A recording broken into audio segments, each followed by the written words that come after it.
Hornblower versus Sharpe. Who will be the winner? Hello guys, welcome, or if you've already seen my channel before, welcome back. I am the Philadelphia Whovian, once again stepping away from my normal subject matter to do something entirely different. And for those guys who are new to my channel, I'm letting you know right now, guys, I am one of those notorious YouTubers who sits in front of the camera and just talks. Yes, nothing fancy going on, just a sad person crying out in the wilderness. Now, without further ado, let's get on with this of Horatio Hornblower versus Sharpe. Yes. Okay, guys, so a little bit of backstory when I'm talking about Horatio Hornblower versus Sharpe. Alright, for those who have not seen these shows, don't worry, I'll give you a little bit of explanation about what each of these are about. Alright, set in the backdrop of war or naval battles in the British Army, and usually the 19th century, around that time, like, you know, late 18th, 19th century. I admit I always get a little confused when that comes to history. It's such a long time fighting the French. Like, I'm sorry, that's the thing about British history. There's a long time in running when it comes to fighting the French. So I admit, when it comes to, I think it's the 19th century we're watching with these, but again, it could always trickle to the end of the 18th into the 19th. I admit to that. Okay, but either way, Army versus the Navy. Horatio Hornblower, he's a captain of the Navy, and he is a phenomenal captain. He's played by Mr. Grufford. Okay, I'm afraid of pronouncing his name, his first name, so I'm going to call him Mr. Grufford because his first name has so many vowels, I'm afraid of getting it wrong. But this is based on the tales of C.S. Forester, who wrote Horatio Hornblower. And Horatio Hornblower, okay, in my set that I have only have two of his stories, which are Loyalty and Duty. And we see how Horatio Hornblower is a phenomenal captain, very good at gambling too. He's very good at like reading cards and playing cards.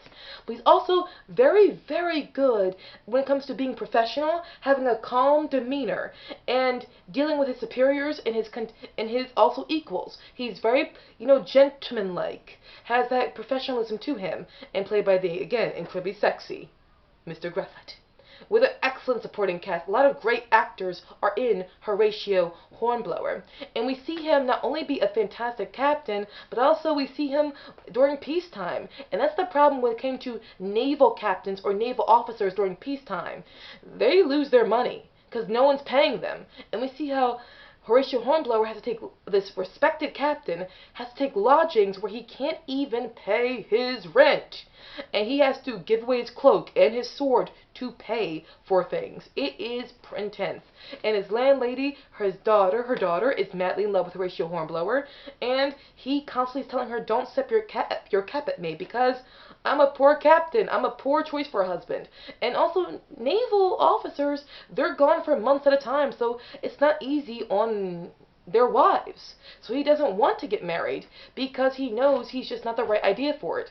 But you still admire this woman because she hopes, even when there's no chance of hoping, even when he doesn't give her any hope whatsoever, she still hopes. And I perfectly admire that. I like it when people are like, you know what?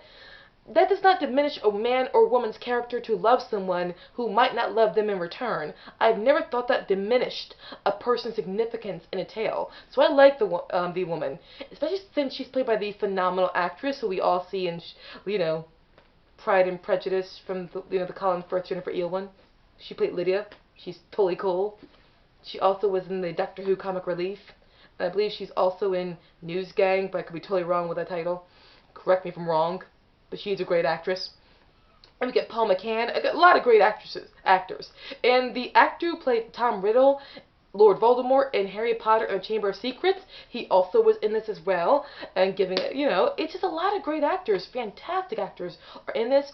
And we see, again, Horatio Hornblower being very good at being not only a gentleman, an officer, but a tactician as well. Oh, and the actor who played Mr. Willoughby in Emma Thompson's Sense and Sensibility, he's in this also giving a good performance, just FYI. Yes, so we see that, the Navy, and this also, I believe this is an Emmy award-winning show. Correct me if I'm wrong, though. Then we have Sharpe, played by Sean Bean. Oh my God, give me a moment. Oh dear God. Oh God, he was so sexy. I mean, I've always found Sean Bean to be a remarkably sexy man, but damn! Sorry, guys. I'm trying to be professional here, but it's not easy. Okay, again, this is the army. Again, this is where, British Army fighting the French. See, this is a long feud, okay, guys? It's not easy when I get confused about what century I'm dealing with, but I want to say it's 19th century. By the costumings, I want to say it's during Regency/Georgian England, so I want to say it is 19th century, early to mid-19th century. Correct me if I'm wrong, though. Okay, now when we come to this concept, Sharpe, this is the army, and Captain Sharpe, he is Horatio Hornblower. We have a man who respects and is respected by his superiors. But with Captain Sharpe, we have an ordinary man who rose to extraordinary means. He is not a person who bought his commission, coming from the higher-ups. No, he was an everyday average man who rose to being a captain from sheer ambition, sheer courage, sheer bravery, and sheer willpower, which means he had to face a lot of adversity and injustice against him. Because this is a time where being an upstart was frowned upon. No one noticed the little people who were fighting in the army. This even gets confronted, I believe, in Sharpe's enemy. The idea of not being noticed if you're a lowly soldier. And Sharpe had to rise. As a result, that caused him to be treated unkindly by people oftentimes, and therefore he got a chip on his shoulder. But this led to Sharpe wanting things even more. And you see the passion in his voice when almost anything's occurring. There's just so much inside this man. For example, where again with Horatio Hornblower we have that professional calmness. When Sharpe is talking, often you see his emotion. You feel the passion in his voice just coming out. He's just not in the mood for things. And sometimes he can be a little short even with his superiors, even with his, again, equals. But you understand why he is the way he is, because by God, this man has courage for days, and his passion between either his natural nature or because he is in the army, therefore he's on land, and unlike Horatio, not on sea, we are allowed for his passions to fly. Remember, that is in the beginning of season 2, because all I have season 2, which includes, I believe, Sharpe's company, Sharpe's enemy, and Sharpe's honor. We see him in the beginning of season 2 married, and he is passionately in love with this woman, and he is married to a superior woman. This woman is something. She is a spy that helps their army. She's a fighter. She has a tongue as sharp as a sword. She's witty, seductive, so cool in every way, and her story ends in a way I did not see coming, and I was devastated by. And then it turns out she's going to have a daughter. Yes. She and Sharpe are going to have a child. Sharpe is happy about this. It's nice to hear. Like, Sharpe wasn't ready to be a father, but when he found out he was going to be one, he was totally into it. And then we see him in the second story of this season 2 with Sharpe's enemy, where he has he meets a woman he had a relationship with before. Now, this is adultery, but you can't be angry with Sharpe, because here's the thing.